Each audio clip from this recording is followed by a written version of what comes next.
하시라고 권면해 드리는 이유는 제가 주일 설교를 말씀 묵상하는 가운데 꼭 설교를 하기 때문에 그렇고요. 이제 금년 들어서는 제가 수요일에도 그냥 그날 말씀 묵상하는 본문 가지고 설교를 합니다. 더군다나 지금 우리가 열왕기를 읽어가고 있는데 이제 열왕기의 말씀은 역사이잖아요. 이스라엘의 역사를 우리가 읽어가고 있기 때문에 그 안에 이제 분명한 어떤 흐름들이 있어요. 그래서 말씀들을 계속 묵상을 해 오셔야 어디쯤 가고 있는 거구나 이렇게 이해하실 수 있고, 또 설교를 들을 때에도 이렇게 안 읽으신 것보다 읽어 오시면 훨씬 더 이렇게 도움이 되겠죠. 더 은혜도 될 거라고 믿어서 그렇게 꼭 하시기를 바라고, 물론 뭐 바쁘다 보니까 워낙 바쁜 세상을 우리가 살고 있어서 이렇게 빠지는 날도 있을 것이고 놓치는 날도 있으실 수 있어요. 그러나 또다시 이렇게 시작하고 또다시 읽어가시고 그런 노력들을 잘 기울여 가시기를 권면을 드립니다. 제가 이제 열왕기를 쭉 설교하면서 몇 번 열왕기 상하는 어떤 책입니다 라고 말씀드린 일이 있어요. 그냥 간단히 한 문장으로 말씀을 드렸고 글자 수를 세어보니까 4글자밖에 안 되네요. 열왕기상 분량으로는 굉장히 많은 책이지만 4글자 혹시 기억되시겠어요? 시작이 왜인데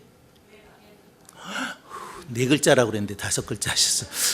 근데 맞았어요. 내용은 맞았어요. 왜 망했나. 열왕기 상하가 우리에게 교훈하는 내용은 왜 망했나라는 거. 왜 망했나. 우리가 역사를 보면 뭐 많은 나라들이 세워지기도 하고 또 망하기도 하고 그랬는데 이스라엘이라고 하는 나라는 세계의 많은 나라 중에 한 나라라고 말할 수가 없는 것이 하나님께서 이 나라를 특별히 선택을 하셨기 때문입니다.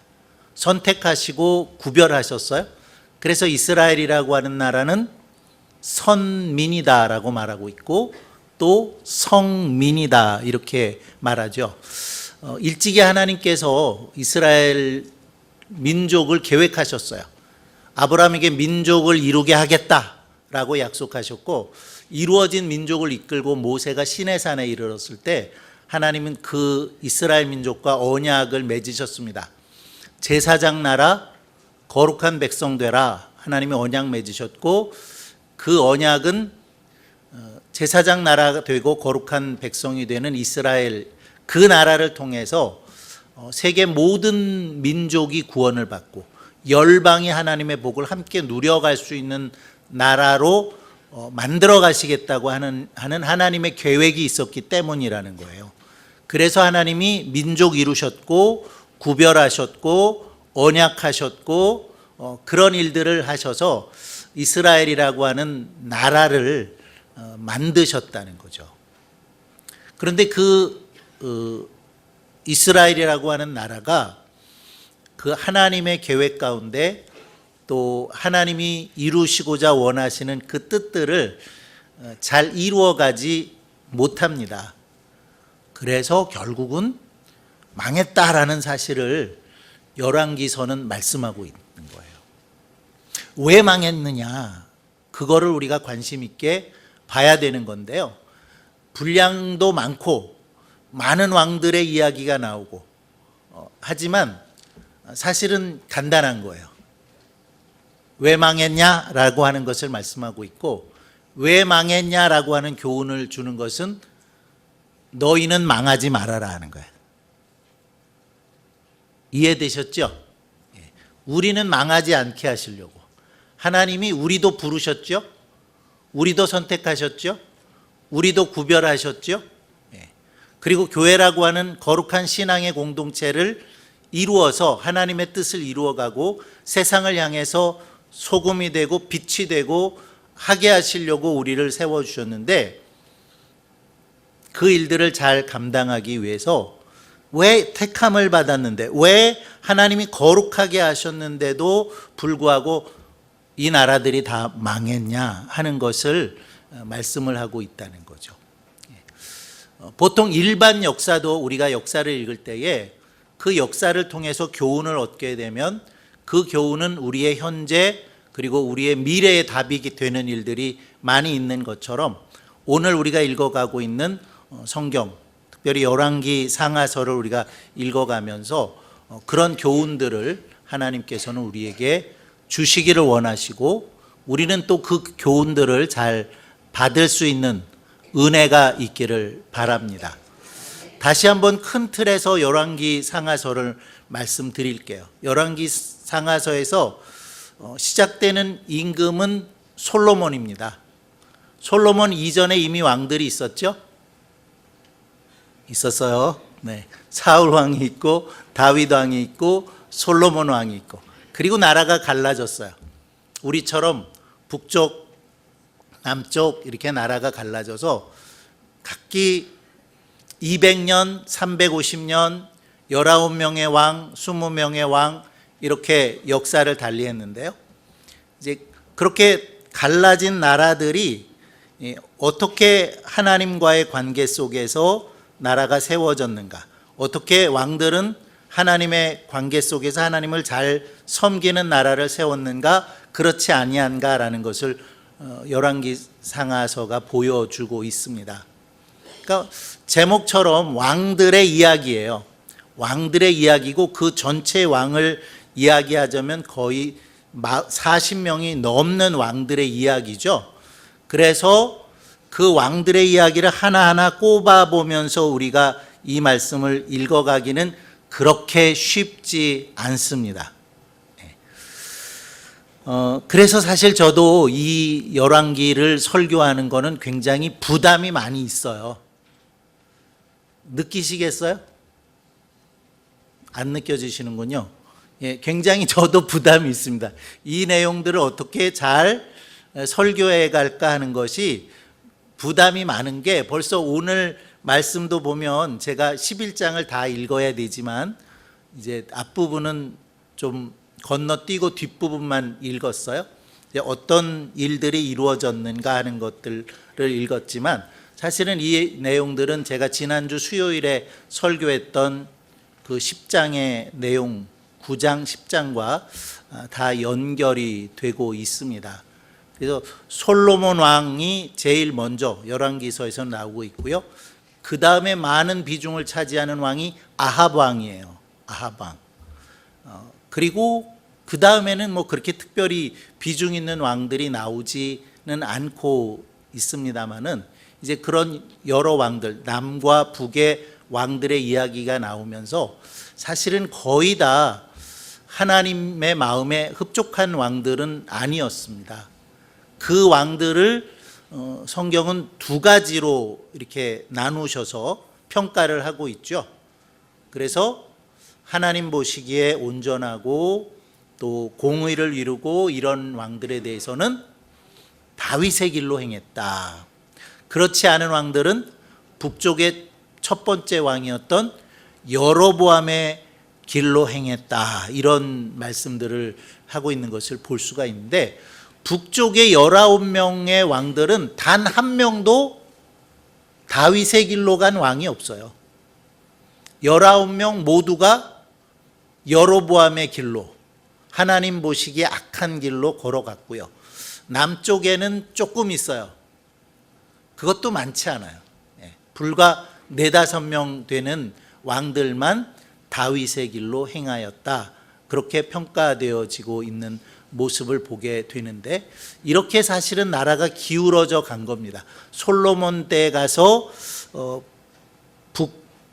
북쪽 이스라엘과 남쪽 유다로 나누어지고 나누어진 가운데서도 점점 이제 나라가 쇠락해 가고요.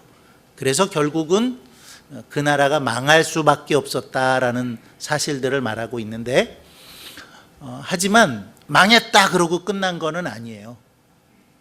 열왕기하 25장에 가면 이제 남쪽 이스라엘 예루살렘이 멸망을 당하죠. 그리고 포로되어 갑니다. 그러나 거기에서 하나님은 또 다른 희망을 보여주세요. 하나님이 무섭게 사실은 심판을 하시는 거죠. 무섭게 심판을 하지만 그러나 주님은 늘 심판으로 끝나지 않으시고 그 안에서 소망을 주고 계시다는 거죠.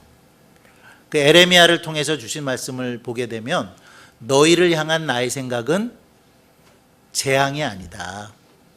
장래의 평안이요 장래에 소망을 주려는 것이 내 생각이다. 우리를 향한 하나님의 생각은 심판받는 게 아니라는 거죠. 우리가 재앙받고 끝나는 것이 하나님의 마음이 아니시라는 거예요. 하나님의 마음은 우리에게 평안을 주시기를 원하세요. 하나님의 마음은 우리에게 장래에 소망을 주시고자 하는 것이 하나님의 마음이라는 겁니다. 비록 우리가 오늘 읽어가는 말씀들을 통해서 이스라엘이라고 하는 그 나라가 이렇게 망할 수밖에 없었구나라는 말씀들을 보게 되지만 그 가운데서 우리는 그런 이유 때문에 우리가 어떻게 하나님을 섬겨 나가야 될지, 어떻게 믿음으로 살아가야 될지 다시 한번 우리의 신앙을 바르게 세워가는 그런 은혜들이 있어지기를 바랍니다. 네. 아합 왕이 큰 비중을 차지하는 왕이라고 말씀을 드렸는데 그 아합 왕은 이세벨과 결혼을 했고요. 이세벨은 바알과 아세라 우상을 섬기는 그런 나라에서 온 시집 온 왕비였죠. 그래서 한 그냥 평범한 가정에 시집을 왔다면 그렇게 큰 문제는 되지 않았을 거예요. 그런데 왕비가 되었기 때문에 그 나라에서 굉장히 큰 영향력을 발휘할 수 있었던 거고요. 하나님을 섬기도록 택함받은 그 이스라엘에 와서 이세벨은 남편인 아합과 더불어서 온 이스라엘 나라를 하나님을 떠나서 바알을 섬기고 아세라를 섬기는 그런 나라로 만들어버리고 만 거죠. 그래서 하나님께서 그것을 그냥 보고 계실 수가 없어서 선지자를 보내셨어요. 그 선지자가 엘리야, 그죠? 이어서 또 선지자를 보내셨어요. 그 선지자가 엘리사예요. 이제 그러면서 하나님은 엘리야를 통해서 엘리사를 통해서 아합의 왕조를 심판하실 것을 말씀하고 그 심판을 말씀하시면서 예후라는 사람에게 기름을 부어서 왕이 되게 하라 말씀하십니다. 그래서 예후 왕조가 새롭게 세워지게 되는데 이제 앞에 9장 10장의 내용을 보면 예후가 왕이 되면서 아합 왕조를 철저하게 심판을 합니다. 아주 무섭게 심판을 하나님이 하세요. 아합의 자녀들들 70명을 한 자리에서 다 죽였어요. 그리고 아합의 아내였던 이세벨은 아주 처참하게 죽습니다. 그런데 그 되어지는 모든 일들이 이미 엘리야를 통해서 예언되어졌던 하나님의 말씀이라는 사실이고요. 성경은 계속해서 증거하는데 하나님 말씀대로 되었더라. 하나님의 말씀대로 되었다라고 그 심판에 대한 말씀들을 증거하고 있어요. 그래서 바로 앞의 내용들은 바로 그런 내용들이었다는 거예요. 예후가 하나님의 기름을 받고 예후 왕조를 형성하게 되는데요. 그 예후를 통해서 하나님은 철저하게 심판하셨다라는 것을 보여주신다는 거예요. 북쪽 이스라엘만 심판의 대상이 되었던 것이 아니라 남쪽 유다의 왕도 그 심판 가운데 예후에 의해서 죽임을 당했다라는 말씀을 하고 있는데 그럴 수밖에 없는 것이 어떤 이유에서였냐면 늘상 보면 남과 북은 갈라진 이후에 사이가 좋지 않았어요. 전쟁을 하고 그런 사이였는데 이제 오늘 말씀 속에 나오는 아달랴라고 하는 여인이 나오죠. 이 아달랴가 혹시 누구 딸인지 아세요? 모르시죠? 아합과 이세벨 사이에 나온 딸이에요. 그런데 이 딸하고 남쪽 유다하고 결혼을 하게 된 거예요. 그러니까 북쪽 이스라엘과 남쪽 유다가 사돈을 맺었죠. 그리고 이세벨의 딸이었기 때문에 이 아달랴가 유다에서 똑같은 역할을 하는 거예요. 자기 어머니가 북쪽 이스라엘의 온 백성들을 바알을 섬기도록 했던 것처럼 아달랴도 똑같은 그런 일들을 했다고 하는 사실들을 우리가 보게 되는데요. 역대하에 보면 이런 말씀이 있네요. 이는 그 악한 여인 아달랴의 아들들이 하나님의 전을 파괴하고 또 여호와의 전의 모든 성물들을 바알들을 위하여 사용하였다. 악한 여인이라고 했고 바알을 섬기게 하는 그런 일들을 했었다라고 말씀을 하고 있는 것을 볼 수가 있습니다. 자, 이제 오늘 말씀으로 들어갈게요. 오늘 말씀으로 들어가면 이제 여러 등장인물들이 있습니다. 그런데 그렇게 낯익은 이름들이 아니에요. 그래서 우리가 이런 이름들을 자꾸 이야기하면 좀 힘들죠? 저도 힘들어요. 저도 힘드는데 오늘 이 11장의 말씀은 역사적인 사실이에요. 그런데 굉장히 드라마틱해요. 드라마보다 더 드라마틱해요. 그래서 사실은 제가 설교하기가 더 부담스러워요.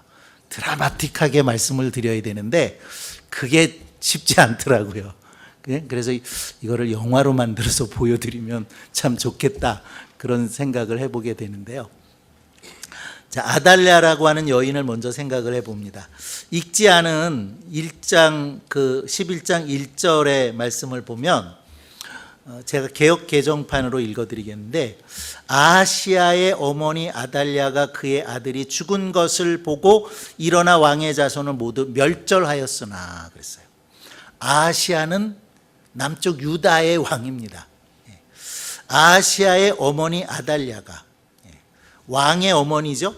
왕의 어머니가 무슨 소식을 들었냐면 아들이 죽었다는 소식을 들었다는 거예요. 북쪽 이스라엘에 갔다가 아하시아 왕이 거기서 예후에 의해서 죽음을 당합니다. 그 아하시아 왕 아들의 죽음의 소식을 듣고 이 아달랴가 한 일이 뭐냐면 일어나 왕의 자손을 모두 멸절하였다는 거죠. 누굴 죽였다는 얘기입니까? 손자들을 다 죽였다는 거예요. 손자들을 다 죽이고 아달랴가 스스로 왕이 되었어요. 그 이야기가 오늘 11장의 시작입니다. 그런데 왕 되고 끝났으면 더 얘기가 없었겠죠. 다시 읽어드릴게요. 아하시아의 어머니 아달랴가 그의 아들이 죽은 것을 보고 일어나 왕의 자손을 모두 멸절하였으나 여운을 남겼죠. 하였으나 그랬어요. 다 죽였는 줄 알았어요. 그런데 한 아기가 살아남았어요. 한 손자가 살아남았는데 계속되어지는 말씀은 이렇습니다. 요람 왕의 딸 아하시아의 누이 여호세바가 아하시아의 아들 요아스를 왕자들이 죽임을 당하는 중에서 빼내어 그와 그의 유모를 침실에 숨겨 아달랴를 피하여 죽임을 당하지 아니하게 한지라. 요아스가 그와 함께 여호와의 성전에 6년을 숨어 있는 동안에 아달랴가 나라를 다스렸더라 그랬습니다. 왕이 될 수 있는, 왕위에 오를 수 있는 손자들을 다 죽여버렸다는 거죠.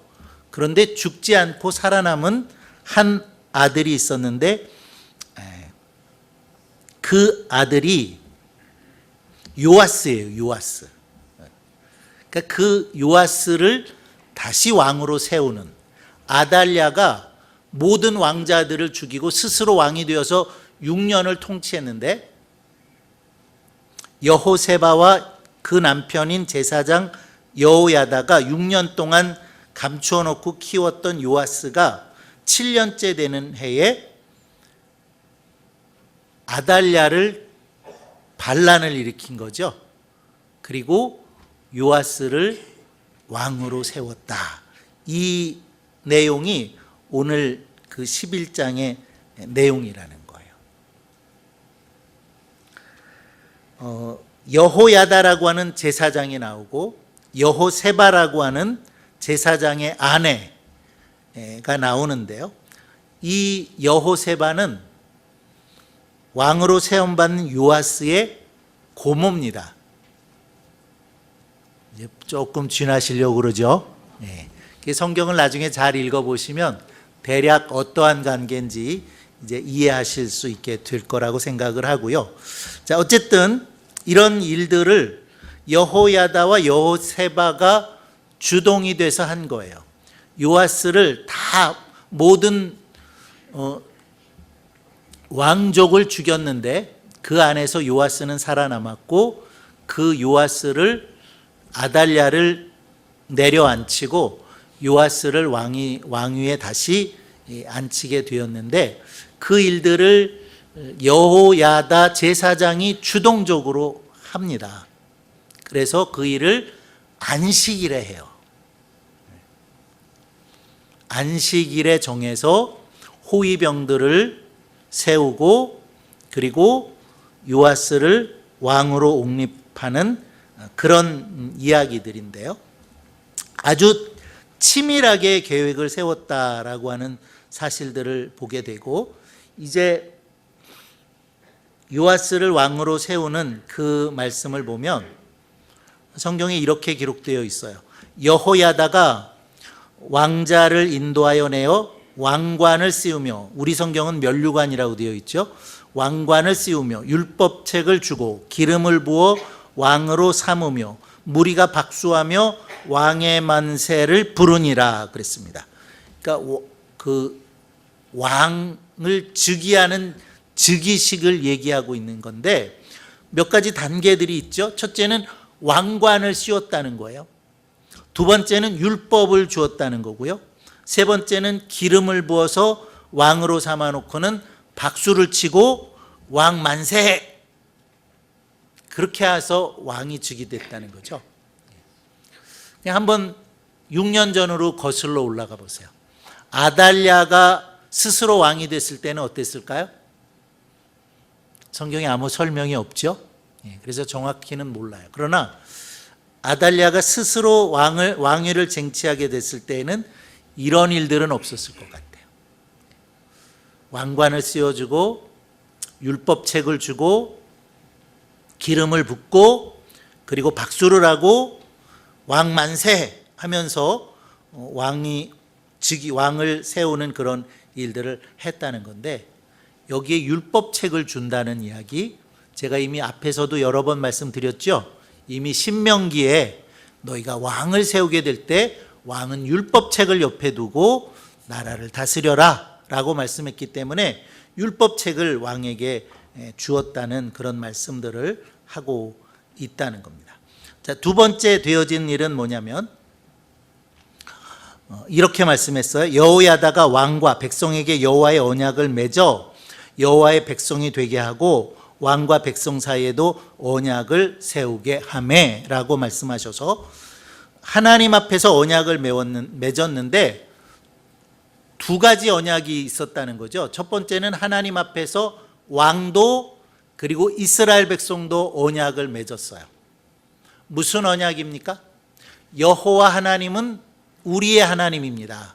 왕과 이스라엘 모두의 하나님은 여호와 하나님입니다 라고 하는 것이고, 달리는 우리는 하나님의 백성입니다. 왕을 포함해서, 요아스 왕을 포함해서 우리는 다 하나님의 백성입니다. 그런 언약을 했다는 거예요. 그래서 제목 한번 읽어주실래요? 하나님의 백성이 되게 하라. 하나님의 백성이 되는, 그리고 하나님은 이스라엘 백성의 하나님 되는 언약을 했다는 겁니다. 좀 이상하지 않으세요? 왜 이런 언약이 요구되는 거죠? 그리고 두 번째 언약은 뭐예요? 왕과 백성들 사이에서 언약을 맺었다는 거죠. 그 언약은 이런 거예요. 왕은 하나님의 대리 통치자입니다. 우리는 그 왕을 이제 대리 통치자로 받아들이게 될 텐데, 왕은 하나님의 율법대로 공과 의로 이 나라를 통치하세요. 그런 의미가 담겨져 있다는 거죠. 자, 하나님의 백성이 되게 하라라고 하는 말씀에 우리가 조금 초점을 두고 싶은데요. 무슨 의미겠어요? 이스라엘 백성들은 이미 하나님과 언약한 백성들 아닙니까? 모세가 이스라엘 백성들을 이끌고 시내산에서 제사장 나라 거룩한 백성 되라고 언약한 것이 이미 하나님 앞에서 하나님은 우리의 하나님이시고 우리는 하나님의 백성입니다 라고 언약했던 거라는 거죠. 그렇다면 지금의 언약은 뭐예요? 왜 이 언약이 필요한 거죠? 왜 다시 똑같은 언약을 해야 되는 겁니까? 아니었다는 거예요. 하나님의 백성으로 그들이 이미 오래전에 언약 관계에 있었지만 지금의 이스라엘 백성들은 하나님의 백성이 아니라는 거죠. 그렇기 때문에 다시 하나님의 백성이 되게 하라 하면서 하나님과 언약을 맺는 그런 일들을 하게 되었다라고 말씀을 하고 있다는 것이고요. 이제 이런 일들을 다 하고 나서 아달랴는 죽었어요. 그리고 바알의 제사장을 죽였어요. 그리고 바알의 산당을 허물었고 바알과 아세라 목상들은 찍어냈습니다. 그런 일들을 했다는 거죠. 그리고 마지막의 결과가 뭐예요? 온 백성이 즐거워하고 온 성이 평온하게 되었더라. 이 말씀이에요. 이 말씀이 좀 마음이 많이 닿지 않습니까? 온 백성이 즐거웠다는 거예요. 지금 우리는 온 백성이 피곤하죠. 온 백성이 즐거워하는 이런 날이 속히 왔으면 좋겠어요. 온 성이 평온하게 되는 이러한 일들이 어떻게 우리 가운데 오느냐, 오늘 그 말씀을 하고 있는 거죠. 우리가 진정한 하나님의 백성이 되어질 때 그날이 오게 되는 겁니다. 그렇게 믿어요, 저는. 하나님이 정말 우리의 하나님이 되고 우리는 하나님의 온전한 하나님의 백성이 되어질 때에 바로 온 백성이 즐거워하고 온 성이 평안하게 되는 이런 일들이 이루어질 거라는 겁니다. 자, 오늘 마지막으로 다시 정리를 해보면 오늘 이 사건을 통해서 하나님은 우리에게 이렇게 말씀하신다고 믿어지는 거예요. 하나님의 백성이 되라. 우리에게 하나님이 말씀하세요. 오늘 열왕기하 11장을 통해서 너희들도 하나님의 백성이 되라. 이렇게 하나님이 말씀하시면서 다시 그 약속을 새롭게 하시라는 그 말씀을 우리에게 주시는 겁니다.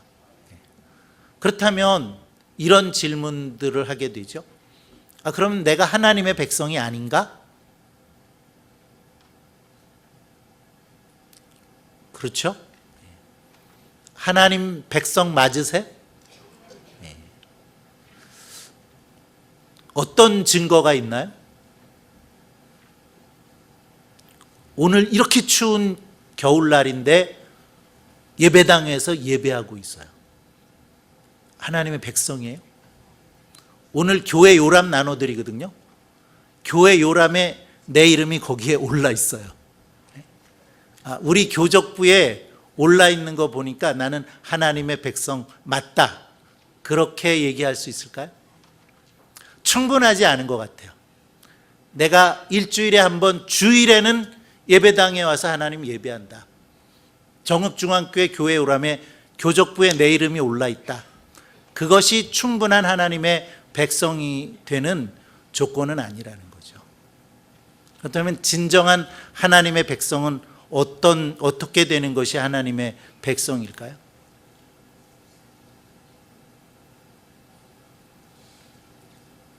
하나님이 왕 되셔야 되는 거예요. 하나님이 주인 되셔야 되는 거죠. 그리고 그분의 다스림 속에 있을 때에 우리는 진정한 하나님의 백성이 되는 거라고 믿습니다. 그렇지 않으시겠지만 주일에는 예배하고 예배당 문 밖에 나가서는 내가 왕이 되어서 살아가는 그런 백성은 진정한 하나님의 백성 아닙니다. 하나님이 원하시는 하나님의 백성은 주일날만이 아니라 나머지 날도 예배당 안에서만이 아니라 내가 있는 그 자리에서 하나님을 왕으로 모시고 하나님의 다스림을 받으면서 우리가 살아갈 때 그때 우리를 진정한 하나님의 백성이라고 말할 수 있다고 믿습니다.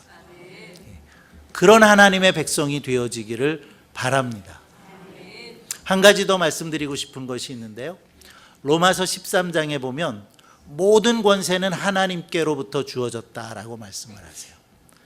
그래서 우리는 그 권세에 순종해야 된다라는 말씀을 로마서 13장 1절에서 말씀하고 있는데, 오늘 말씀을 보면 그렇지 않다는 것을 보게 되죠. 오늘 말씀의 사실 중요한 의미는 아달랴가 정권을 소유했다는 것보다는 아달랴가 다윗의 왕조를 멸망시키려고 하는 그런 시도를 했다는 게 정말 더 중요한 일이에요. 누구나가 욕심은 낼 수 있겠죠. 권력에 대한 욕심, 할머니가 권력에 대한 욕심 있을 수 있고 그래서 스스로 왕이 될 수 있지만, 다윗 왕조를 다 죽였다는 것은 영적으로 굉장히 중요한 의미를 가지고 있다는 거예요. 마태복음 1장 1절을 보시면 예수님의 족보를 말씀을 하고 있는데요. 어떻게 시작되죠? 아브라함과 다윗의 자손 예수 그리스도의 세계라고 하셔서 메시아는 아브라함을 통해서 그리고 다윗을 통해서 오신다고 말씀되어 있고 그렇게 오셨어요. 그래서 예수님을 지칭할 때에 다윗의 자손 예수여라고 불렀던 것을 우리가 알고 있잖아요. 그런데 다윗 왕조를 다 죽이려고 했다는 것은 다윗을 통해서 오게 될 메시아를 죽이려고 하는, 메시아 구원하기 위해 우리 가운데 오실 메시아를 죽이려고 하는 일을 했다는 겁니다. 그래서 만약에 요아스까지 다 죽어버렸다면 어떻게 됐을까요? 네. 다행히 하나님이 요아스를 남겨놓으셨어요. 그리고 요아스를 통해서 다윗 왕조를 회복하게 하셨고요. 하나님은 그 다윗의 왕조는 영원하겠다라고 말씀하신 것처럼 우리 가운데 예수 그리스도가 오셨고 다윗의 후손으로 오신 그 예수 그리스도는 우리 가운데 영원히 함께 하시고 다시 오셔서 영원한 하나님의 나라를 이루고 통치하실 것을 우리는 믿습니다. 그러한 저항이 있었다는 거죠.